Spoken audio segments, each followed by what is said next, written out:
I wish I still had the application, but I've since left Roll20. The applicant certainly painted himself as interesting. His username was something like Prince of Chaos, and he proposed a character idea from a chaotic evil wizard who did evil things because humanity was terrible, and evil because the naked truth of reality and blah blah blah blah blah. He ended his application by expressing interest in joining the game as a co-DM if he wasn't selected to play. Naturally, I ignored him until he sent me a friend request on Discord. Now, I had been fielding friend requests for that whole week, mostly people asking questions before deciding if they wanted to apply. I wasn't really keeping track of usernames, and his Discord username was different from his Roll20 username. Oh, how it's still fresh in my mind. It was 9 a.m. I checked my phone for notifications, and oh look, friend requests. Accepted. Immediately. I received a message. It was him. He apologized for not contacting me sooner. See, his dog was sick, and the nearest vet was 5 miles away, so he had to Don't laugh at that. He had to shoot his dog. I didn't know how to respond. Like, was he being edgy and dark for the sake of being edgy and dark? Was he being sincere? What was happening? I ignored him, but he wasn't forgotten. I still haven't forgotten him.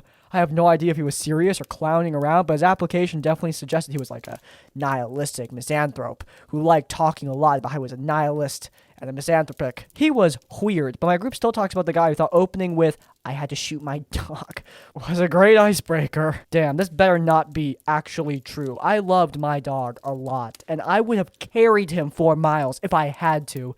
But good lord, this is probably just an edgy guy being an edgy guy. I mean, we all had that dude in high school who bragged about giving cyanide to living animals. I mean, yeah, we all had that guy. Right?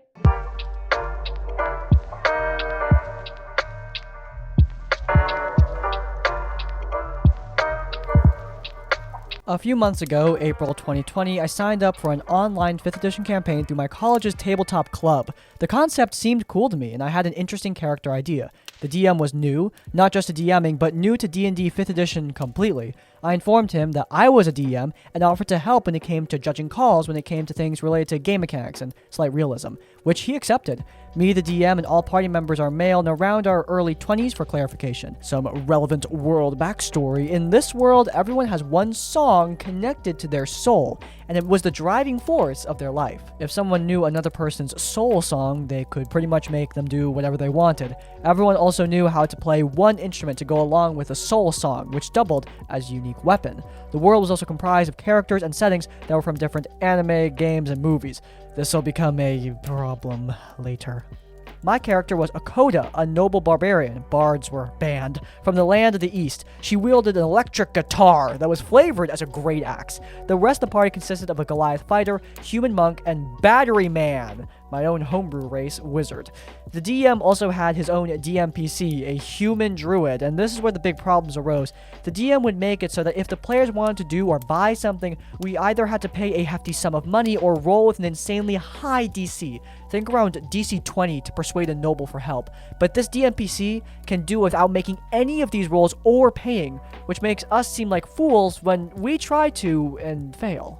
Since I built my character originally to be a bard, I also planned for her to play the bard stereotype of trying to seduce everyone she found attractive. It became very annoying over time. When I was unable to seduce someone, his DMPC would instantly swoop in and get the target. No roll or roleplay required. Why roleplay with yourself, right? I eventually was later given an item that would help with persuasion. Not only did it do that, but it also gave me a flat increase to my charisma score. I warned him that an item like that is very overpowered and unbalanced, but he said, "Oh, it's fine." Somewhat early in the game, we had to go to this floating city. It's from Ruby, and I only know that because Weiss was the leader. She said to prove our worth, we need to slay a ferocious ice beast in a cave. We went to engage in combat, and it was a mess. The beast was able to hit and almost kill all of us, except the DMPC. She came out totally unharmed. After the rest of us were nearly dead, she cast Animal Friendship, instantly ending the combat. No saving throw from the big boy. We brought the beast back, and being the stereotype I was, I tried to seduce Weiss. With the item mentioned earlier, I rolled a 21. You fail. No resistance or saving throw. It just fails. Weiss wants to sleep with the DMPC instead. She tamed the ice beast and brought it to her. It was at this point that the party and I made the DM a recorded verbal agreement to no longer cockblock the party with seduction again. I also told him in private messages to try and cool it down with this DMPC. We're the players, not him. He said he understood, but my words would fall onto deaf ears. The next plot point involved going around 7 islands to collect the 7 deadly sins. From 7 deadly sins, trademark. We went to each of the islands and had to claim the sins. How do you claim a sin, you ask? A simple, you...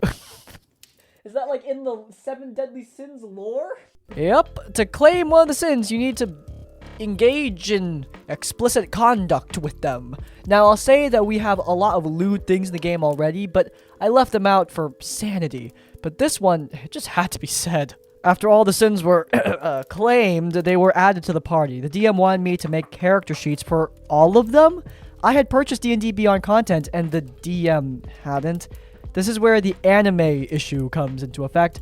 I don't watch too much anime and had zero background on the 7 deadly sins. I had no idea how to build these characters, so I said so. He wanted me to then screen share through Discord, and he could do it himself with my consent. Because we're starting to become friends outside the game, I allowed it. Also because quarantine boredom. The next 10 file stories where things went nuclear and mutually assured destruction ensued. Out of game, the DM and I were talking about SCPs. For those who don't know, SCPs are stories and creepypastas created and shared throughout the internet for many years. We were talking on incorporating some into the game for fun and as a prank. The Goliath was the only character who didn't have a NSFW quirk. He was just a straight character. There was no problem with that at all, but we thought of a prank we thought was funny at the time. There was one SCP that was simply a piece of red jade. If someone touches it, their gender gets flipped. There's also a chance that touching it again would reverse it or kill you. Whoa, okay. Lame prank. We planned for him to touch it, swap his gender, and then look for every possible way to flip it back. I had no clue how the DM was planning to start the new arc. We were told of a sunken room that held a great treasure that would help us defeat the BBG, and we went to look for it. It was at this point that the rest of the party knew it was up. As we approached the building through the water, it read SCP on the side. The Goliath was the only player in the campaign who didn't know what that was. I will admit now, I made a crappy move by not telling him what they were out of the game. I straight up refused to, and I was vocal about not doing it.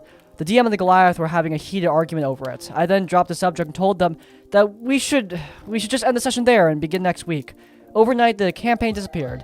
The server just vanished. I was in a call with another player who was a close friend of mine, and he also got confused as the vice DM of sorts. I took it upon myself to send the DM a private message asking what's up. He then marked himself offline on Discord, and I got no response. 8 hours later, I finally got a response. Hey, what happened to the campaign? We're all confused and don't know what to do. I deleted the campaign. I've been sleeping on it for the past 20 hours or so. Why? We were having a good time with it. Apparently not. In any case, I'm going back to bed. Wait, don't throw it away. I can, talk to the Goliath, please. I already deleted everything. I can't bring it back. Good night. After that slap in the face, I knew it was gone for good. If the DM had so little confidence in his game, then it's better off that it died. I didn't even respond. I will say, this is clearly a very different game from something that I would run, for example. I don't want to impose my outsider perspective on what I'm looking at here. I think that prank was pretty lame, and again, I have no idea what kind of group this is. Maybe that would have been really funny in this group context, I don't know. But I do think that was a mistake on the OP's part, which the OP does acknowledge, which I think is great. That's good, because at the end of the day, we all make mistakes. What matters is what we do with them, how we learn from them, and how we change. That's going to be a running theme throughout this video. I mean, clearly the biggest mistake maker here is the DM. I mean, that DMPC is a mistake at baseline. I mean, clearly the seduction is part of this campaign. That's something these players are wanting, at least from outsider looking in perspective. They want to be doing the seducing, though, not watching the DM do it. I mean, really, of all the things a DMPC could force you to watch, that is... yeah, that's definitely among the absolute worst. I've shared this story in comments a few times over the years since getting into TTRPGs, but I figured I'd share it here too. For a few years as a kid, I went to a performing arts camp. The way things worked there was that in addition to meals and the planned nightly activities, we had 6 activities a day. 3 of them were majors that you do every day for the 3-week session you were at the camp. If you were in a play or a musical, that would be one of them. There were 3 electives you could choose from during breakfast. When I was 13, I knew a kid named Jeff who convinced the camp to try out D&D as one of the electives, and there were older counselors Keep in mind, most counselors are just older teenagers who'd be running the game. I'd heard of D&D before, but I had never actually played it, and I really wanted to try it out. So I started signing up for D&D as part of a trial group.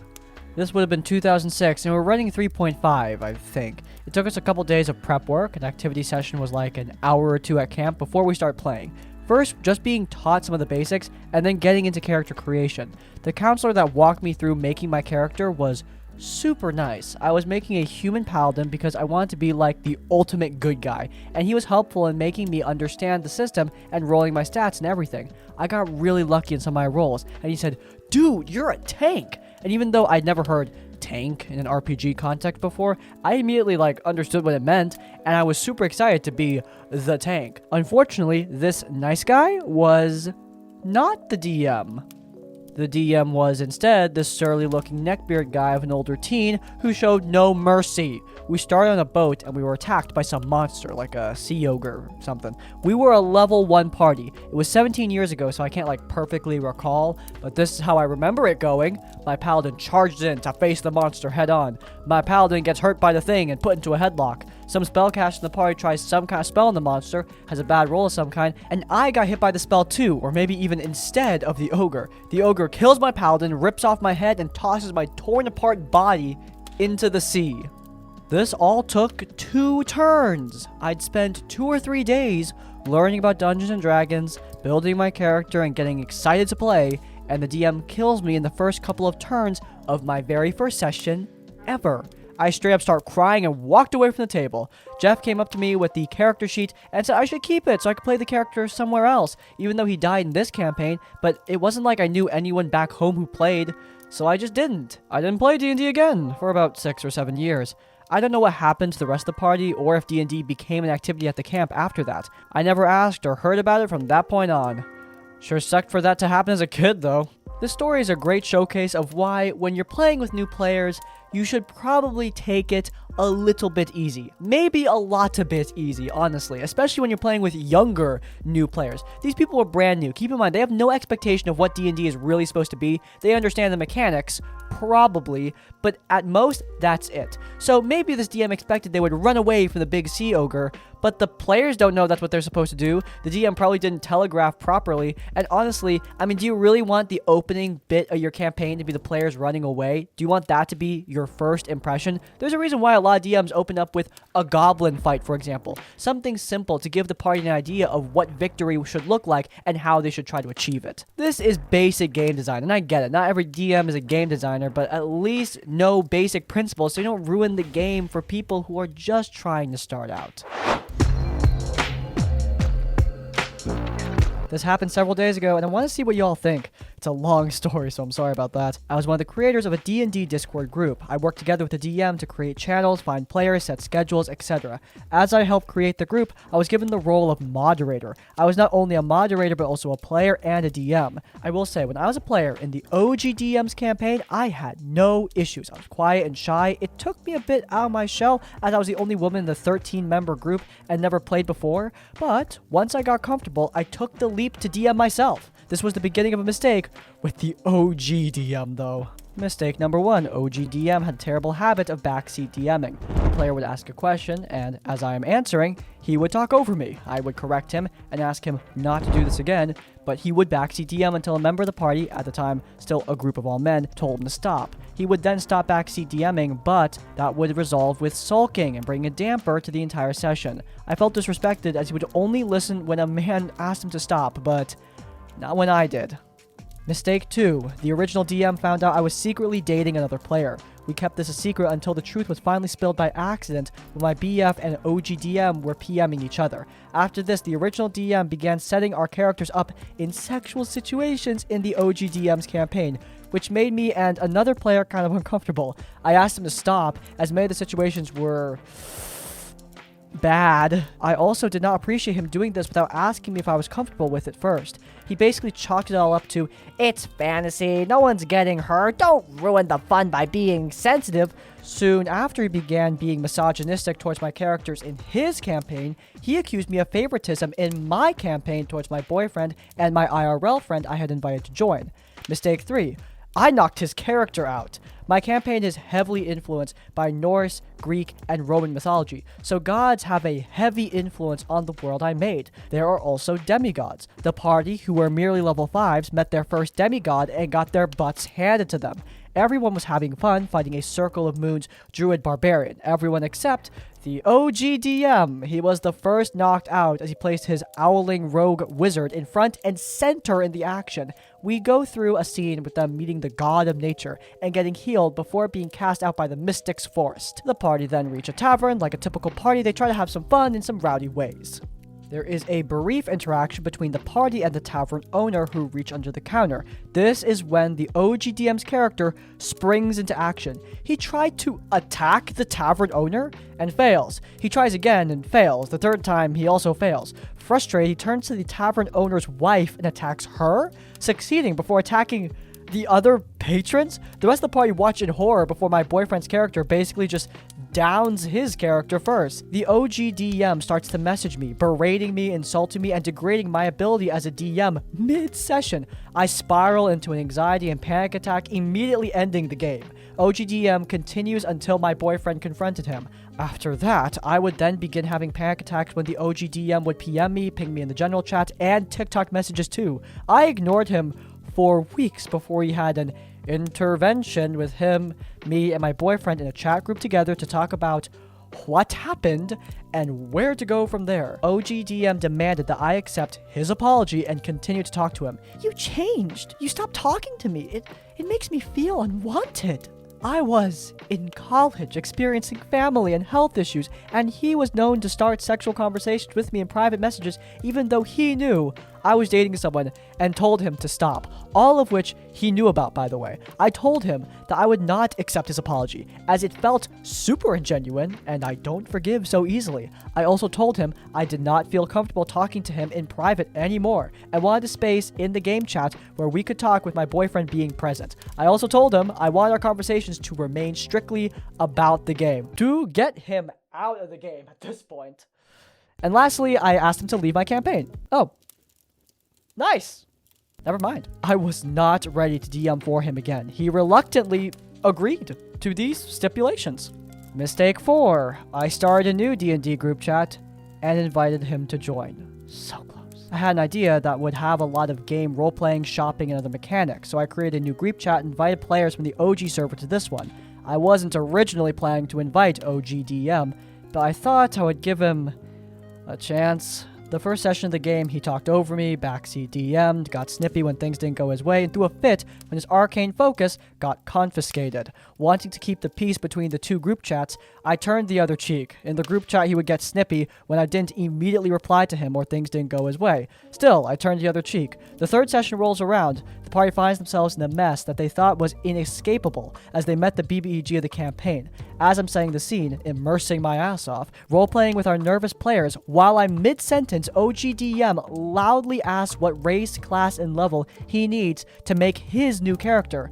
I ignore him and try to move on, but he asks again, but louder this time. Once more, I ignore him. He then starts to talk to the other players, which got them excited about a new character. I saw red and killed all but 2 players. One was already dead before, after meeting the BBEG due to a previous encounter had minutes before, and the other hid. I shut down for the rest of the session. Mistake 5. I said he couldn't play a female character. For his character, he wanted to play a female. I immediately grew uneasy. I asked him to make it male. I know someone will come after me for this, but I had reasons. I tried a mini-campaign with 6 players, 2 women and 4 men. In this mini-campaign, OGDM played a female character, and I was fine with it. Until he made other people uncomfortable. He used misogynistic tropes that obviously rubbed the 3 women in the group the wrong way. Even though we asked him to stop, he kept on making advances towards all NPCs. Even though they politely declined, he would still have his character touch them, as no one would want to complain when a woman touches them. As a survivor of it put me in a really bad headspace to the point I ended the session mid-game and informed the group I was no longer comfortable DMing for this game. I cited the experience to him when he asked why he needed to change the sex of his character. He said I was being too sensitive and controlling. I simply said he didn't need to play with me then, which made him stop. Mistake 7, removing him from the new group chat/campaign. It was only the 4th session of the new campaign, and the players could tell the constant DMing and sappiness from OG DM was getting to me. After the session, I had several players reach out to me, asking if I was okay before expressing their concerns about OG DM. A couple of them said they thought about leaving because he was starting to attack players personally in and out of game. That was the last straw. I explained to OG DM that I was removing him from the campaign and citing the reasons why. He tried to get me to tell him who snitched so he could personally talk to him, but I refused. I also reminded him about my boundaries that I set before allowing him into the new game, which he repeatedly trampled on anyway. He said, "Your boundaries are stupid. I don't have boundaries. Why do you need them? And are you really sure you want to remove me? Think about what I can do." I told him that the comfortability of my players came first, and he was making them uncomfortable with his actions, and that I was tired of him overstepping my boundaries over and over and over again. I removed him from the new group chat, and not even a minute later, he removed me from the OG group chat. I knew it was going to happen, so honestly, it didn't really hurt. But I'm still pissed he lied to the group, saying I voluntarily left the game server to focus on my one campaign instead of finishing the first part of the OG campaign. I let this go on for so long, but I still have my friends. My relationship with my boyfriend has significantly improved without OG DM badgering about it or being rude about it, and I get more time to focus on refining and tuning my games to give my players a better experience. I know this is a lot to process, and doubt many will read all of it, but was I in the wrong for kicking this player? No! No, you are not in the wrong! The idea that you even could be in the wrong is crazy, because, look, did you make mistakes? Yes, absolutely you made mistakes, but that is part of the human experience. We all make mistakes sometimes. The important thing is that we fix them. You fixed your mistakes by getting rid of this guy. That was the solution. Finally removing him, listening to your friends and significant other, getting rid of a toxic person in your life was the best thing you could have done. Just because you made mistakes doesn't mean the solution to those mistakes is also a mistake. You did what you needed to do to ensure you had a healthy social circle. We often talk about healthy social circles in Dungeons & Dragons, and yeah, it is kind of obvious, like, yeah, you should play with people who aren't terrible to you, but sometimes we can sort of let that fly over our heads, so we don't need to confront problems, because it's easier to let these things just slide, but you need to stop these problems before they go completely out of hand. We saw things get a little bit out of hand here. Hopefully not actual real-life murder out of hand. I was joking about that part, right? But still, a tad out of hand. Look, just because the OP made mistakes here doesn't mean that they're forever damned to be a bad person. At the end of the day, learning from those mistakes is what matters, and it seems that you learned from most of them. Yeah, you probably should have avoided killing all those player characters, and probably should have kicked this guy sooner, but at the end of the day, what's done is done. You can't go back in time. What matters is what you do now. And you did the right thing.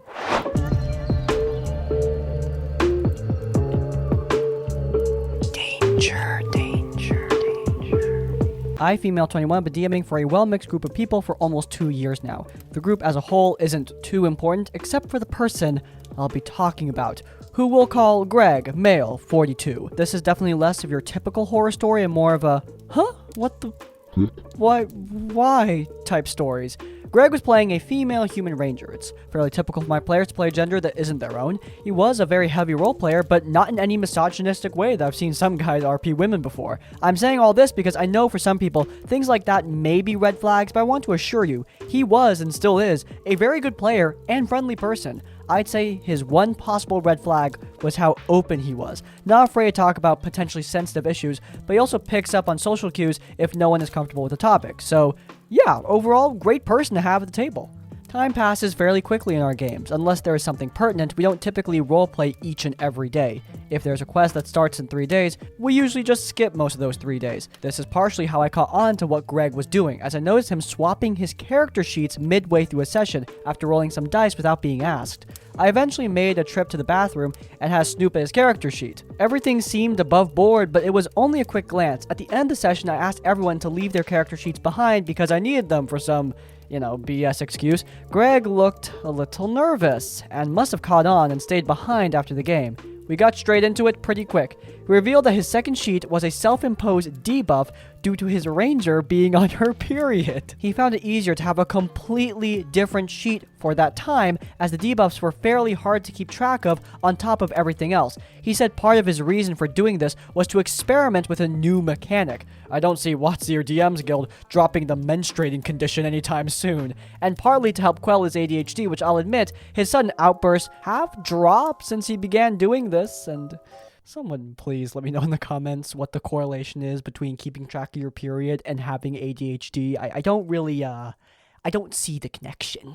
It suddenly made sense to me why there were some days where his ranger would refuse to hunt or swim, or would suddenly start eating a whole lot more, or start using intimidation far more frequently than persuasion. In his mind, he was doing his own little roleplay that no one else ever had to know about. I was honestly more stunned than grossed out. I was honestly like a little, impressed. I laughed a little when he told me it was all based on his wife's behavior when she was on her period, but in hindsight, that is a little messed up. But whatever my reaction, I knew I did not want this at my table. I've since asked him to stop, as knowing now it just makes me a little uncomfortable. He was hiding it all this time, so clearly knew what he was doing was wrong. And we've come to an agreement, but if anyone wants to try out Greg's menstrual system, here are the rules, as he explained in depth to me. -2 to strength, dex, and con scores. -3 to deception, persuasion, and performance. Period lasts for a number of days equal to 3d4 minus your original con modifier. I know the reactions to this will be varied, but I want to reassure that Greg is a good person who was playing their own little game inside a game that he thought no one else would find out about. Could he have been more discreet, or just, not have done this entirely? Yeah, possibly, but no one else at the table knows, and we still want to play as a group, which is more important to me than extended bad judgment calls. Yeah, this is definitely more of a weird story than a horror story, with the exception of Greg's strange comment about his wife. I don't think this is really that big of a deal. I will say that overall, looking at Greg's menstrual cycle chart, this is significantly worse than the vast majority of deadly poisons in Dungeons & Dragons, which, might actually be appropriate depending on your perspective on how bad the menstrual cycle hurts. But anyway, point is, if you want to do a homebrew mechanic, you can't just do it on your own. This doesn't affect the other players, and it's not like Greg was trying to enforce it on anyone else, which, yeah, that's good. But in a game like mine, for example, a game where there's a lot of difficult combat, having a player who's this aggressively gimped, for lack of a better word, would be annoying, not just for that player, but for everyone involved. If you want to run a homebrew mechanic, you gotta run it by the party and the DM, even if it just affects you, because you're a group, you work together. What you do affects everybody. That's not even getting into how this could also make people uncomfortable, which, yeah, that's a whole other thing that I don't even have time to open. Luckily, this seems to have ended well. That's good to see. With that fascinating conclusion, we're going to end today's episode of RPG Horror Stories.